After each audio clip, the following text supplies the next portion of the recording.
In this video, I'm going to teach you how to connect a VGA monitor to HDMI laptop. It's a very easy process, so make sure to follow along.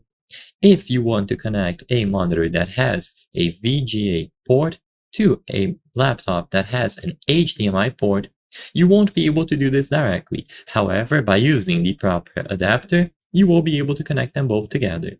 So first, you will need a standard VGA cable. One end will go into the monitor, and the other end isn't going to go directly on the laptop. This is because modern laptops don't feature a VGA port. Instead, you will need to use an adapter. You will need to plug the adapter into either the USB-C or HDMI port available on your laptop. So in this example here, I'm showing an HDMI to VGA adapter. But like I said before, you can also find USB-C to VGA adapters. Regardless of which one you choose, this will give you access to a VGA port. So to keep it simple, you plug the HDMI to VGA or USB-C to VGA adapter into the laptop.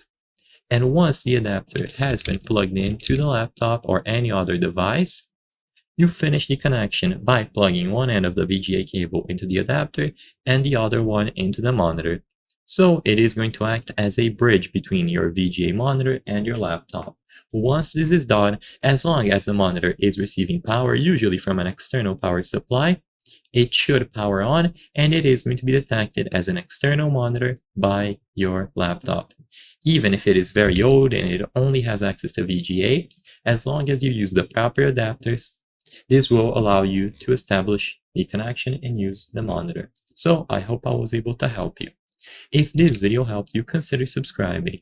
As you can see, according to the channel metrics, 83% of the people watching our videos are not subscribed. By subscribing, you can help us make higher quality videos. Thank you for watching, and I'll see you on the next one.